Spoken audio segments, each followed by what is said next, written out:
वो नहीं, वो इल्लीगल काम है। एक लीगल काम है, एक इल्लीगल है। इल्लीगल में नाटक नहीं करना है, लीगल में नाटक करना है। घर पे चलता वो लीगल है? सब लोग नाच रहे हैं, वो लीगल है? वो लीगल है ना। वेद में लिखा है शादी करो, जो काम वेद में लिखा है शादी करो, नाचो, गाओ, खाओ, गीत संगीत गाओ, बजाओ, सब लीगल है, वेद में लिखा है। तो एक व्यक्ति को वेदोक्त कार्यक्रम है तो उसमें वो अपराध नहीं है, उसमें हम शामिल हो सकते हैं, लेकिन हमारा लेवल अलग है। उसको नाचने गाने में खुशी है, हमको नहीं है। हमको हम उसको पार कर चुके उस स्थिति को। जैसे मैंने उदाहरण दिया था, ये बच्चे हैं छोटे छोटे, इनको खिलौने पसंद है। आप बाजार से खिलौना दिला लाए, ये उस खिलौने को देख के बहुत खुश हो रहे हैं। इनके लेवल का है वो खिलौना, तो इनको तो खुशी होगी ना। क्या उस खिलौने से आपको उतनी खुशी होगी जितनी इनको हो रही है? फिर भी आपको कुछ तो नाटक तो करना पड़ेगा ना। हाँ हाँ हाँ बेटा, बहुत अच्छा है ये खिलौना, बहुत अच्छा है आपको भी कुछ तो बोलना पड़ेगा ना। अगर आप इस तरह से नहीं बोलेंगे तो वो ये सोचेंगे क्या है, हम इतने खुश हो रहे हैं, इतना बढ़िया खिलौना है, इनको कोई फर्क ही नहीं पड़ रहा है, ये इनके अंदर कोई इमोशन ही नहीं है। फिर वो उसका उल्टा अर्थ लगाएंगे। तो जैसे बच्चों को खुश करने के लिए हम वहाँ नाटक करते हैं, खिलौने से बच्चे का स्तर है खेलने का, वो वेद में स्वीकार है। अपनी उम्र के हिसाब से उसको वो चीज़ पसंद है तो वो उसका लाभ ले ले। आप उस स्टेज को पार कर चुके हैं तो आप बाहर से नाटक भले ही कर लेंगे पर अंदर से आप खुश नहीं होंगे। तो जैसे आप यहाँ खुश नहीं हो रहे खिलौने से, केवल दिखावा कर रहे हैं, तो ऐसे ही शादी पार्टी में आप अंदर से खुश नहीं होंगे। बाहर दिखावा कर लो, चलो वही ठीक है, नाच लो, हम भी आपके साथ हैं, शामिल हैं, बस परिवार के साथ शामिल हैं, बस बैठ जाएंगे। अब जो वेद विरुद्ध कार्यक्रम है उसमें हम वो नाटक भी नहीं करेंगे, उसमें तो हम चुपचाप बैठ जाएंगे। आपको जो करना करो, हम आपके साथ बैठे। समाज में निभाने के लिए हम आपके कार्यक्रम में शामिल हैं, सामाजिक संगठन की दृष्टि से। बाकी हम इसको स्वीकार नहीं करते, ये वेदानुकूल नहीं है, हमको स्वीकार नहीं है, इसलिए हम उसमें आरती नहीं उतारेंगे, बस बैठ जाएंगे आप सामाजिक संगठन की दृष्टि से। फिर वो कहेंगे अच्छा चलो ये पूजा पाठ पूरा हो गया, अब चलो भोजन करेंगे। तो ठीक है, भोजन कर लो, उसमें क्या है, भोजन तो सभी लोग करते हैं, भोजन खाना वेदानुकूल है, आरती घुमाना नहीं है, पर भोजन खाना तो वेदानुकूल है, उसमें आप बैठ जाओ।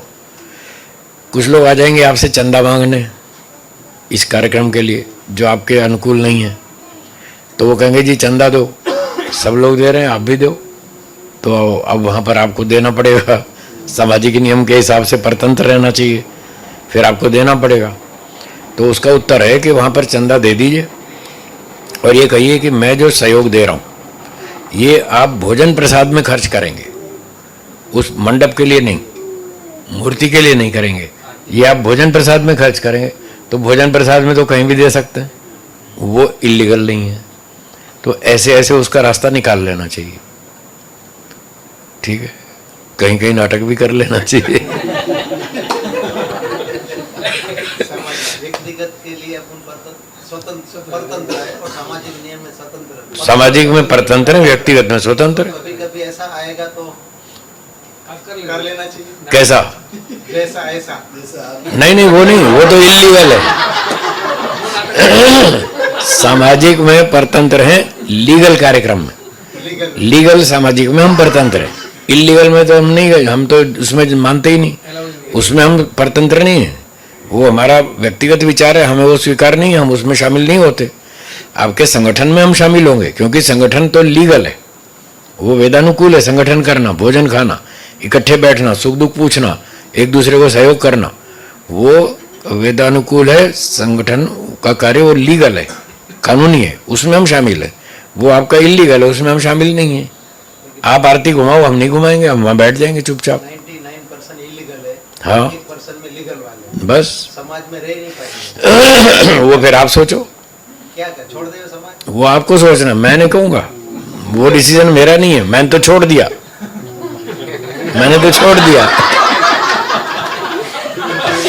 मैंने इसीलिए तो छोड़ दिया कि मुझे नहीं जचता है, मुझे नहीं रहना है इसमें। ये सारे लोग ऊंचा नीचा करते, मुझे नहीं रहना, मैं तो छोड़ आया। आप में हिम्मत हो तो आ जाओ। आपकी जितनी योग्यता बने तब। वही कह रहा हूँ ना, पहले हिम्मत बनाओ, तैयारी करो, योग्यता बनाओ, फिर आ जाना। जब तक उतनी योग्यता नहीं है तब तक फिर चलते रहो, जैसे चल रहे हैं वैसे चलते रहो। मैंने तो की है बहुत जगह पर, तो मुझे थप्पड़ लगा ये नास्तिक नहीं होगा। हाँ बिल्कुल, मुझे कहा ये नास्तिक है। वो तो लगेगा ही, आप भले मैं कहूँ, हमें पता है। वो तो लगेगा ही, ठप्पा तो लगेगा ही। नास्तिक बताया था ना, आरोप तो लगेगा। आपको ये देखना है कि वो आरोप सही है या गलत। करेंगे तो पाप भी लगेगा, करेंगे तो पाप लगेगा। अपने को देख के दूसरा प्रेरित होंगे। हाँ, उसका भी लगेगा, खुद को लगेगा, और आपको देख के चार और करेंगे, उसका भी पाप लगेगा आपको। तो जिसको ये स्वीकार नहीं है कि मैं खुद गलत करूं और मुझे देख के चार और बिगड़े, तो मैं तो इतना दंड भोगना नहीं चाहता, वो फिर समाज छोड़ देगा। वो कहेगा ठीक है मैं जा रहा हूँ, मुझे नहीं रहना आपके साथ, मुझे जैसे रहना मैं रह लूँगा, मैं अपने ढंग से काम करूँगा। फिर वो ऐसे हो जाएगा, समाज से कट के अलग हो जाएगा, जैसे हम हो गए, समाज से कट जाएगा, परमात्मा से जुड़ जाएगा। उससे जुड़ जाएगा, बस ईश्वर से जुड़ जाएगा। जो ईश्वर की बात मानेगा उससे जुड़ेगा, जो समाज की बात मानेगा उससे जुड़ेगा, ईश्वर से कट जाएगा, क्योंकि दोनों का विरोध है। इस मामले में दोनों का विरोध है। तो आपको चुनना पड़ेगा कि समाज के साथ चलें या ईश्वर के साथ चलें। वो आपको हिम्मत देखनी पड़ेगी, कितनी ताकत है, कितनी हिम्मत है। लोग आपका विरोध करेंगे, उस विरोध को सहन करने की कितनी शक्ति आपके पास, इतनी मजबूती है, तो आप समाज को छोड़ दो, ईश्वर के साथ चलो। ऐसे करना पड़ेगा, जोश में आके नहीं करना। कोई भी काम जोश में नहीं करना चाहिए, पूरा होश में करना चाहिए। जोश भी हो, होश भी हो, दोनों हो तो काम करना चाहिए। ठीक है, और बोलिए।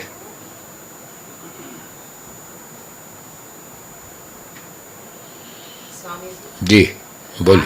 दान कहाँ देना चाहिए? वेद प्रचार में और वैदिक कार्यक्रम में दान देना चाहिए। जो कार्यक्रम वेद के विरुद्ध है उसमें नहीं देना चाहिए। और रास्ते पे जाते हैं बाजार में और भीख मांगते रहते हैं, उनको नहीं देना चाहिए, बड़े बुजुर्ग भी मांगते नहीं देना चाहिए, किसी को नहीं देना चाहिए। वो सब भिखारी लोग, कोई भिखारी नहीं है, इनके पास बहुत पैसे हैं, पैसे दबा के रखते हैं, ड्रामा करते हैं, वो भी ड्रामा करते हैं, उनके पास बहुत पैसे हैं। वो केवल दिखाते हैं कि हम भिखारी हैं, हम कमज़ोर हैं, हमारे पास खाने को नहीं है। उनके पास बहुत पैसे हैं। और कितने तो गैंग चलते हैं, गैंगस्टर लोग हैं, वो उनको हाथ पैर तोड़ के बिठा देते हैं भीख मांगने के लिए। तो वो सब नकली है ड्रामा, उसको नहीं देना चाहिए। जो वास्तव में गरीब है, कमज़ोर है, हाथ पैर टूटा है और कमा नहीं सकता, उसको दो। है, गौशाला में दो, अनाथालय में दो, अस्पताल में दो, धर्मार्थ चिकित्सालय में दो, विद्यार्थी को दो, गुरुकुल को दो, ब्रह्मचारी को दो, सन्यासी को दो, जो वेद प्रचार करता हो उसको। हाँ, वेद प्रचार के विरुद्ध वाले को नहीं, फिर उसमें पाप लगेगा। आप गलत चीज़ को सहयोग करेंगे, उसका पाप लगेगा। तो अच्छे काम में, वेदोक्त कार्यक्रम में दान देना चाहिए। फिर उसके लिए आपकी रुचि है, 20 ऑप्शन है। आप अस्पताल में दो, प्याऊ में दो, भोजनालय में दो, धर्मशाला में दो, चिकित्सालय में दो, गुरुकुल में दो, पुस्तक प्रकाशन में दो, जहाँ मर्जी दो, वो आपकी इच्छा है, जो आपको रुचि हो उसमें दो। ऐसे लोग को देने में पुण्य है कि नहीं है, लेकिन पाप तो जरूर लगता है। पाप तो पक्का है, पुण्य तो है ही नहीं ना, पाप ही है। गलत चीज को आप सहयोग करेंगे तो पाप लगेगा।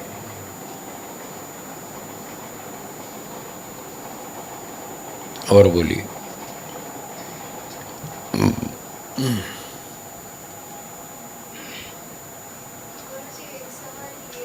बोलिए।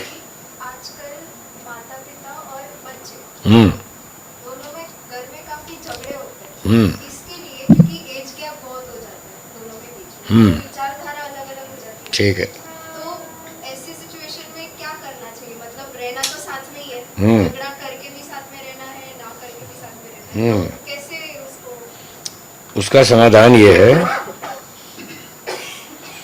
अगर दो व्यक्ति साथ में रहते हैं और उनके विचार नहीं मिलते तो टकराव होगा। अब वो अगर साथ में रहना चाहते हैं, साथ में रहना चाहते हैं, तो फिर उनको बैठ के चर्चा करनी पड़ेगी, विचार मिलाना पड़ेगा। अब दोनों व्यक्ति अपना अपना विचार रखें और दोनों प्रमाण से और तर्क से अपनी बात को सिद्ध करें। ठीक है ओजस भाई, थोड़ा इधर होना, बस बस अब ठीक है। दोनों व्यक्ति अपना अपना विचार प्रमाण और तर्क से प्रस्तुत करें और दोनों ईमानदार हों। जिसकी बात प्रमाण और तर्क से सिद्ध हो जाए उसकी बात दोनों व्यक्ति मान लें। एक की बात सिद्ध हो रही है, दूसरे की नहीं हो रही, तो उसको इसकी मान लेनी चाहिए। उसकी सिद्ध हो रही है तो इसको उसकी मान लेनी चाहिए। तो ये झगड़ा खत्म हो जाएगा। ये है समाधान।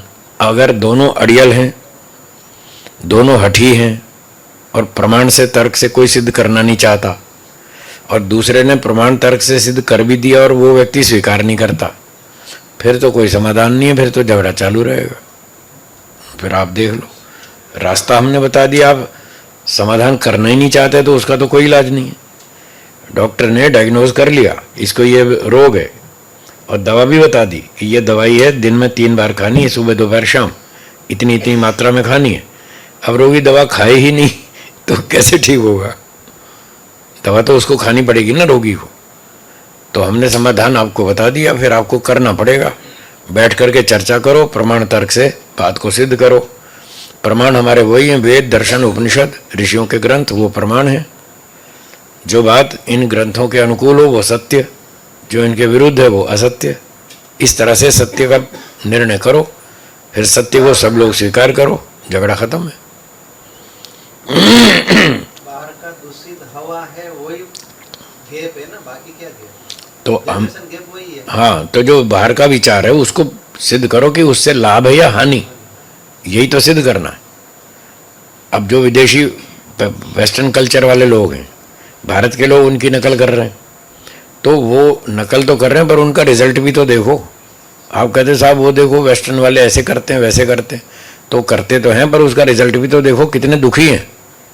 उनमें सेवा नहीं है, परोपकार नहीं है, माता पिता का आदर नहीं है, सम्मान नहीं है, अनुशासन नहीं है, बदतमीजी करते हैं, उच्छृंखलता करते हैं, मनमाने काम करते हैं, फिर झगड़े होते हैं, फिर दुखी होते हैं।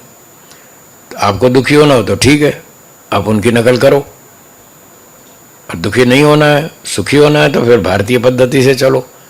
भारतीय पद्धति वाले लोग प्राचीन काल में भी सुखी थे और आज से 50 साल भी सुखी थे। पहले वाले 50 साल पहले वाले बैठे, ये देखो, ये बैठे, वो बैठे, जो बड़े लोग हैं उनसे पूछो उन्होंने अपना बचपन और जीवन कैसे जिया। उन्होंने भारतीय ढंग से जिया, वो सुखी है।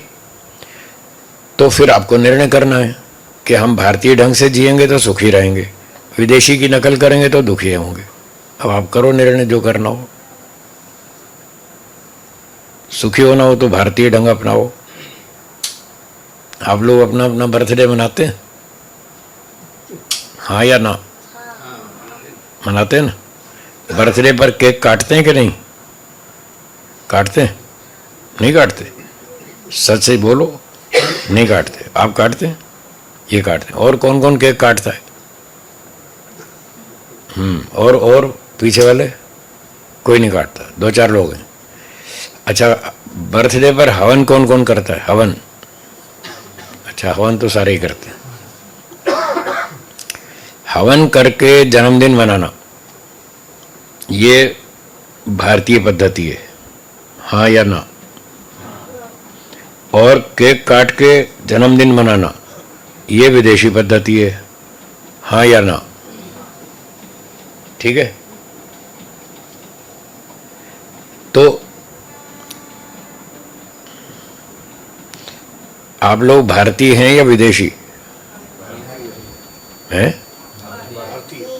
काटते तो केक है, फिर कहते हैं हम भारतीय हैं। कहाँ भारतीय हैं? भारतीय हैं तो फिर भारतीय ढंग से बनाओ, ठीक है ना?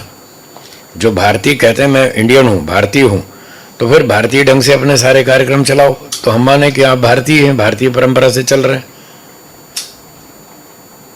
तो जो जिनका जन्म विदेश में हुआ मैं उनको नहीं कह रहा, वो तो काट लें के कोई बात नहीं, उनका तो जन्म विदेश का है, वो विदेशी परंपरा से कर लें तो कोई दिक्कत नहीं। जिनका जन्म भारत में हुआ, जो कहते हैं मैं भारतीय हूँ, जिसका पासपोर्ट इंडियन है, तो वो तो कम से कम भारतीय ढंग से काम करे ना, क्यों बिटिया? आप भी केक काटती हो ना? अब सोच लेना आगे भारतीय बनना है या विदेशी, बस सोच लेना। मैंने इशारा कर दिया तो एक खाने की वस्तु तो खाओ, मैं खाने को मना थोड़ी कर रहा हूँ, पर जन्मदिन पर क्यों काटते हो? केक से जो मैसेज मिलता है वो गलत है, और लड्डू से जो मैसेज मिलता है वो बढ़िया है। केक जब बर्थडे पर काटते हैं तो कट कट कट कट ऐसे काट काट के तो खिलाएंगे ना, बुझाते भी है ना मोमबत्ती। तो जो कट कट कट करते हैं तो इसमें डिवीजन होता है, इसमें विभाजन होता है। और जो लड्डू होता है, लड्डू कैसे बनता है? ऐसे, उसमें संगठन होता है। केक में विभाजन का संदेश मिलता है, लड्डू में संगठन का संदेश मिलता है। अब बताओ शक्ति विभाजन में है या संगठन में? तो संगठन में बनाओ ना, संगठन वाला काम करो। लड्डू खाओ, लड्डू खिलाओ। भारतीय मिठाइयों में सबसे पहला नंबर लड्डू, गुलाब जामुन सब पीछे, रसगुल्ले सब पीछे, लड्डू का पहला नंबर है। कैसे? जब आपके यहाँ शादी वादी होती है तो लड्डू बनते हैं, है ना? वो पीछे बैठे हैं दादाजी, पूछो उनसे। शुरू से लड्डू बनते हैं और सबके घरों में लड्डू जाते हैं, शादी के लड्डू। और मान लो किसी को इनवाइट करना भूल गए, ध्यान नहीं रहा, फिर शादी हो गई, 15 दिन बाद वो मिला सामने, और जब मिलेगा तो वो शिकायत करेगा, अच्छा शादी तो कर ली और लड्डू तो खिलाए नहीं। कोई यूं कहता है रसगुल्ले तो खिलाए नहीं। रसगुल्ले की शिकायत आती है कभी? गुलाब जामुन तो खिलाए नहीं, ऐसा कोई नहीं कहता। सब यही शिकायत करते हैं, शादी तो कर ली और लड्डू तो खिलाए नहीं। इसका मतलब सबसे पहला नंबर की मिठाई लड्डू है, इसलिए वो बड़े बड़े फंक्शंस में सब लड्डू बनते हैं और लड्डू दिए जाते हैं। तो बर्थडे अपना बहुत अच्छा जन्मदिन का अवसर है, बहुत बढ़िया अवसर है। जन्मदिन मनाओ, संगठन का संदेश दो लोगों को, लड्डू खाओ, लड्डू खिलाओ, कोई मना थोड़ी है। साथ में हवन करो, एक दोष को छोड़ो, एक गुण को धारण करो, ऐसे होता है जन्मदिन। पर गुरुजी हम रोटी भी तो तोड़ के ही खाते हैं। खाओ तो उसके लिए मना थोड़ी है, रोटी पूरी खा नहीं सकते इसलिए तोड़नी पड़ती है। तो केक भी पूरी खा नहीं सकते। हाँ तो बस जन्मदिन पे क्यों करते हो? वो तो विदेशी सिस्टम है ना, विदेशी सिस्टम की नकल क्यों करते हो? भारतीय सिस्टम नहीं है क्या? हमारे घर में बर्तन नहीं है तो हम पड़ोस में जाते हैं उधार लेने। जब अपने घर में बर्तन है तो फिर क्यों जाएंगे हम उसके यहाँ, पड़ोसी के यहाँ?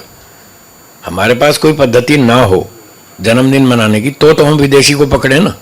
जब हमारे पास अच्छी पद्धति है और उससे बेटर है तो हम अपनी पद्धति से क्यों नहीं चलाएं अपना कार्यक्रम? केक खाने को मना नहीं है, किसी और दिन खा लेना, वेजिटेरियन। हाँ केक आजकल नॉनवेज बहुत मिलता है, वेज केक भी बनता है, वो बहुत कम बनता है, कोई कोई लोग बनाते हैं। केक खाने को मना नहीं कर रहा, केक खा लो, वेजिटेरियन केक खाओ, किसी और दिन खा लो, आगे पीछे खा लो, उस दिन तो मत खाओ, नहीं तो उससे फिर बदनामी होगी कि साहब देखो ये केक काटते हैं, विदेशी आदमी है, विदेशी ढंग से जीवन जीते हैं। तो इसलिए मैंने कहा। हाँ जी, और शंका हो तो बोलिए। यस, अभी जो मैंने प्रश्न उठाया था उसी के आगे थोड़ा वही बोलिए प्रश्न थोड़ा लंबा है। बोलिए। अच्छा, आपने बोला कि जो वेद के अनुकूल नहीं है वैसी बात उधर नहीं करनी, अपने छोड़ देनी, ठीक है। समाज से भले अलग हो जाए। तो आजकल क्या हो रहा है कि अच्छे अच्छे जो लोग हैं वो समाज में यही बात लेके लंबे हो जाते हैं, ठीक है, उसके लिए समाज बिगड़ते जाता है। ठीक है। बुरे बुरे लोग अपने अपने विचारधारा चलाते रहते हैं। जैसा समझो कि मोदी जी हैं, वो सब कुछ अच्छा ही करना चाहते हैं, ठीक है, लेकिन उसको बुरा नहीं करेंगे तो सीट पे बैठ नहीं सकते, सब लोग हटा देंगे, फिर अपनी बात कैसे चला पाएंगे? मतलब समाज में भी ऐसी बात आएगी, अभी परिवार में भी ऐसा होता है कि छोड़ो ना, भी ये बच्चे लोग का झंझट कौन मगजमारी पालेगा, उसको जीना है जीने दो, तो वो लोग और ज्यादा स्पेस बढ़ाते हैं। हाँ ठीक है, ठीक है। तो वो सब उसमें इसका क्या इसका करना चाहिए? इसका उत्तर ये है कि जो बच्चे लोग हैं वो हमारे घर के हैं, परिवार के सदस्य हैं। हमारी परिवार में हमारी परंपरा चलनी चाहिए, जो बड़ीलों की परंपरा आ रही है वही चलनी चाहिए ना, वही अच्छी है, वही सुखदायक है। अब बच्चे उस परंपरा से बाहर जा रहे हैं तो हमें उनको बैठा के समझाना है, मगजमारी तो करनी पड़ेगी, ऐसी मगजमारी करनी पड़ेगी, नहीं तो आपकी परंपराएं खत्म हो जाएंगी, आपका भारतीय सिस्टम खत्म हो जाएगा। जो परिवार में जो पीछे से परंपरा चली आ रही है, बड़ों का आदर करना, सम्मान करना, प्रेम से रहना, वृद्धावस्था में उनकी सेवा करना, वो सब खत्म हो जाएगा, तो फिर आपको परेशानी होगी। तो इसलिए हमको उसमें मगजमारी करनी पड़ेगी, बिठाना पड़ेगा, समझाना पड़ेगा, समय लगाना पड़ेगा, तर्क से, प्रमाण से, बुद्धि से उनको कन्विंस करना पड़ेगा कि हम जो कर रहे हैं वो ठीक है। ऐसे उनके लिए समय लगाओ, मेहनत करो, नहीं तो फिर आपका भविष्य खराब हो जाएगा, बच्चों का भी खराब होगा और बड़ों का भी। कोई किसी की सेवा नहीं करेगा, सब विदेशी कल्चर में आ जाएंगे। वहाँ वडीलों की सेवा कहाँ होती है? ओल्ड हाउसेस बना रखे, क्यों जी? वडीलों को सब अलग रख देते हैं और वो बेचारे दुखी होते रहते हैं। हमने बच्चे पाले, इतना पैसा लगाया, आज बुढ़ापे में कोई पूछता नहीं, कोई सेवा नहीं करता, कोई खाना नहीं देता, कोई मिलता नहीं, प्रेम से बैठता नहीं। बड़े लोगों की सेवा करनी चाहिए, उनके साथ बैठना चाहिए, उनसे बात करनी चाहिए हर रोज़ आधा घंटा 1 घंटा उनके साथ टाइम बिताओ। उनको आपके समय की ज़रूरत है। आपने खाना खिला दिया, पैसा दे दिया, इतना काफ़ी नहीं है। आप यही अपने बच्चों के साथ अपने ऊपर यह घटना लागू करके देखो, कल आप भी तो बूढ़े होंगे, हाँ या ना? या आप ऐसे ही रहेंगे जवान हमेशा? वैसे जवानों को ये जचती नहीं है कि हम बूढ़े हो जाएंगे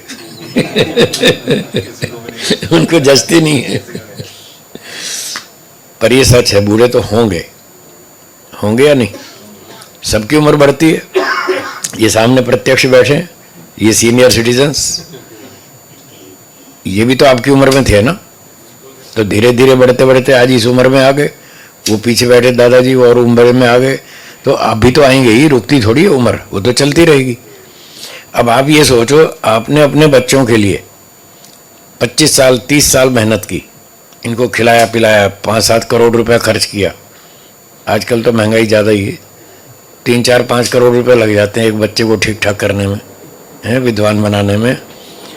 25-30 साल उसकी सेवा करो, 5 करोड़ रुपए उस पर खर्चा करो, और फिर अब आप हो गए बूढ़े, वो जवान हो गया, वो अपना पैसे कमाया, खाया पिया, मौज किया और सो गया। और वो आपके बुढ़ापे में आपके पास आता नहीं, आपसे बात नहीं करता, तो आपने क्या कमाया? आपने 30 साल सेवा की, 5 करोड़ रुपए खर्च किया, बुढ़ापे में आपको बैठ के 2 बात नहीं करता, कोई पूछता नहीं, दादाजी पिताजी क्या हाल चाल है, कोई तकलीफ है, कोई हाथ पैर दबा दूं, कुछ सेवा कर दूं, हैं, कोई दवाई ला दूं, और आपके मन कैसा है, प्रसन्नता है नहीं है, कुछ हंसी खुशी कोई बात सुनाओ। अब आप वो पिताजी तो ये चाहते हैं मेरा बेटा मेरे पास बैठे, 2 बात करे, तो मेरा भी टाइम पास हो, मुझे भी प्रसन्नता हो, और मैंने जो उस पर इतनी मेहनत की तो मुझे भी उसका आनंद मिलना चाहिए, सेवा भी मिलनी चाहिए, और वो आप करते नहीं। अब यही घटना जब आपके साथ होगी तब आपको पता चलेगा, जब आप बूढ़े हो जाएंगे, जब आपके बच्चे पोते आपके पास आएंगे नहीं, खा पी के बाहर निकल जाएंगे, कूदते फिरेंगे, पार्टी में जाएंगे, डांस करेंगे, क्लब में जाएंगे, और आप दीवार का मुंह देख के बोर होते रहेंगे। तब पता चलेगा कि बच्चों की ज़रूरत है कि नहीं है। तो तब आप ये चाहेंगे या नहीं कि हमारे बच्चे हमारे पास बैठे 1-8 घंटा गप मारे, कुछ चर्चा करें?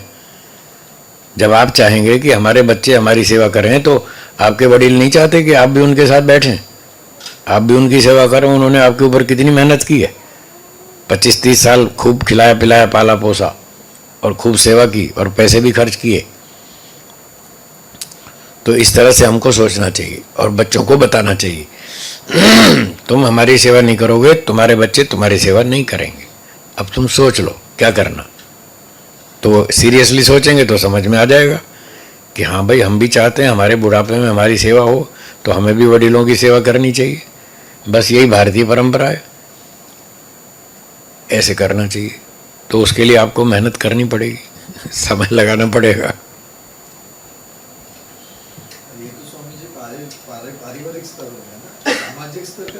उसके लिए भी टाइम निकालो। समाज भी तो, जैसे परिवार के लिए समय निकाला, समाज के लिए भी निकालो। 24 घंटे का टाइम टेबल बनाओ, कुछ परिवार के लिए, कुछ समाज के लिए, कुछ अपने लिए, ऐसे करना पड़ेगा। प्रश्न नहीं है, अवैदिक तत्व ही ज्यादा है, वो अपनी बात मानते ही नहीं, तो उनसे तो समझना भी नहीं है, हाँ, तो छोड़ ही देंगे, तो अपने जैसे समझदार कोई रहेगा ही नहीं। ऐसा नहीं है, तो समाज तो पूरा एक, ऐसा नहीं है, ऐसा नहीं है। वैदिक वाले भी हैं, देखो 4 तो इसी बिल्डिंग में 4 लोग तो इसी बिल्डिंग में, ऐसे और भी हैं, वो भी यहाँ आ जाओ, इसी बिल्डिंग में आ जाओ, चाहे पड़ोस की बिल्डिंग में रहो, चाहे कहीं भी रहो। तो ऐसे वैदिक वाले लोग हैं तो सही, उनके साथ जोड़ के रखो, वही आपका परिवार है, वही आपका समाज है, उनके साथ मिल के रहो।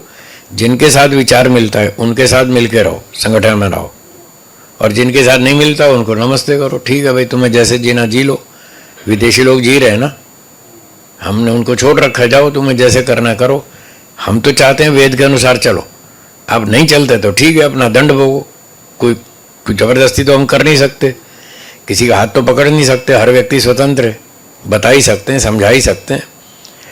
और जब लोग प्रेम से नहीं मानेंगे तो फिर राजा का डंडा चलेगा, फिर राजा वो डंडे से ठोक ठोक के सीधा करेगा, फिर आपको मानना पड़ेगा। पर समाज के स्तर पर हाँ, धर्म एक तरफ है, क्या वहाँ नीति वगैरह उपयोग करनी चाहिए कि नहीं? कि भाई एटलीस्ट मान लो कि एक पैतृक समाज है, पैतृक समाज, तो उसमें हम उसके हिस्सेदार हैं। तो चाचा जी का जो प्रश्न थे कि भाई वहाँ पे उस समाज को छोड़ देने से बेटर है कि अगर उसको संभालने का प्रयास करा जाए। हाँ, तो अगर आप में इतनी हिम्मत है कि आप उस समाज को ठीक कर सकते हैं लीडर बन के, तो करो। अगर टिके रहेंगे तो लीडर बनेंगे ना। हाँ। इस बात तो उनकी भी हाँ, माननी अब प्रश्न बदल गया, पहले बात कुछ और चल रही थी। प्रश्न शुरू से वही है। सुनिए, जब फिर मैं समझ नहीं पाया आप क्या कहना चाहते हैं, ये भी हो सकता है ना, मैं कुछ और समझ रहा हूँ। मैं जो समझ रहा हूँ मैंने उसका उत्तर दिया। अब जो आपने बात थोड़ी घुमा के रखी तो अब मैं पकड़ में आई बात कि आप क्या कहना चाहते हैं। अगर आपने उस समाज को ही पूरे को ठीक करना है और आपके अंदर गट्स हैं, हिम्मत है, ताकत है, बुद्धि है और नीति भी है, तो फिर आप लीडर बनो, लगाओ उसमें मेहनत करो, फिर समाज को ठीक करो और फिर अपनी नीति लागू करो। फिर देखो कि लोग मेरी बात मानते हैं कि नहीं मानते। अगर मानते हैं तो आप लीडरशिप करो, कोई दिक्कत नहीं है। तो वहाँ थोड़ा बहुत नीति का और छल का उपयोग किया कर सकते हैं, कर सकते हैं। सुधार के लिए। हाँ, करो करो। अपनी भावना अच्छी है वो। हाँ, क्योंकि आप राजा बन गए तो राजा को फिर थोड़ी छूट हो जाती है करने की, पर उसका दोष तो लगेगा, वो ध्यान रखना। लेकिन ज्यादा सुधार किया उसका हाँ, बिल्कुल मिलेगा ना, उसका पुण्य भी मिलेगा। मिलेगा 70-80% पुण्य मिलेगा, 10-20% लॉस होगा, कोई बात नहीं, उतना आप सहन कर लेंगे। अगर 20% लॉस हो रहा है और 80% फायदा हो रहा है तो फिर कर सकते हैं। जिसको रुचि होगी वो कर लेगा, जिसको नहीं होगी तो वो नहीं करेगा, वो दूसरे को हैंड ओवर कर देगा, भाई आप कर लो मैं नहीं करता। फिर जिसकी रुचि होगी वो कर लेगा। तो उस तरह से तो हमें समाज को ठीक करना चाहिए, वो ठीक बात है। वही सवाल वही था। अब बात पकड़ में आई ना, मेजोरिटी थोड़ा रहेगा तो उसको थोड़ा तो कंट्रोल कर सकते हैं। यस, देखो इनको बहुत बार बोले हैं लेकिन वो भागी जाते हैं। नहीं नहीं इसलिए मैं कह रहा हूँ, लोग ऐसा ही सोचते हैं। मैं यही तो कह रहा हूँ। कितनी बार बोला है आप रहो, कुछ मत करो, सभ्य में तो रहो। नहीं नहीं नहीं, वो कौन मगजमारी पालेगा, जाओ करो। देखो ऐसा है, ऐसा है कांति भाई जी, ऐसा है आप 100% दूसरे व्यक्ति की इच्छा से जी सकते हैं, तो वो कैसे जिएंगे? आपकी अपनी इच्छा है, उनकी अपनी इच्छा है, तो हर आदमी 100% दूसरे की इच्छा से नहीं जी सकता। हर आदमी क्या, एक आदमी भी नहीं जी सकता, कुछ अपनी भी तो इच्छाएं हैं ना। हर एक की अपनी रुचि है, अपना स्तर है, अपना लेवल है, अपनी जिम्मेदारियां हैं, परिवार है और रिश्तेदारी है, बहुत सारे काम होते हैं, हर व्यक्ति के अपने अपने होते हैं। फिर उसकी अपनी अपनी रुचि भी होती है। एक व्यक्ति को सामाजिक लीडर बनने में रुचि है तो वो बन जाता है, फिर उसकी रुचि भी भाई इतनी सीमा तक मैं कर सकता हूँ। अगर मामला इससे बाहर जाएगा तो फिर मैं नहीं करूँगा, मेरी भी लिमिट है। इन लोगों ने जो माथेरान वाला शिविर चलाया था, कच्छ में से शुरू हुआ था, क्यों जी, वहीं से शुरू किया था ना। तो 2 शिविर लगाए, एक उधर गुजरात में, एक महाराष्ट्र में, तो बारी बारी से साल में 2 शिविर चल रहे हैं। तो इन्होंने काम शुरू किया, तो इनको इच्छा थी भाई चलो समाज के लिए कुछ करना चाहिए, तो किया। फिर इन्होंने अपनी एक सीमा बना रखी है, भाई इस सीमा तक हम करेंगे। अब कोई इस सीमा का अतिक्रमण करेगा तो फिर हम नहीं करेंगे, तो वो अपनी सीमा में चल रहे हैं। उनका वो शिविर तो आज भी चल रहा है, तो उतना वो योगदान देते हैं। परेश भाई हैं, अजीत भाई हैं, वो अंधेरी वाले महेंद्र भाई, विश्राम भाई, वो सब अपना कर रहे हैं। तो अब दूसरी टीम आ गई, तो बस फिर वो वडीलों को फिर तो छुट्टी रेस्ट मिलना चाहिए ना। तो ऐसे ही होता है, हम किसी को जबरदस्ती नहीं कर सकते, रिक्वेस्ट कर सकते हैं। अगर उसकी इच्छा है, सामर्थ्य है तो वो सहयोग दे देगा, नहीं है तो नहीं।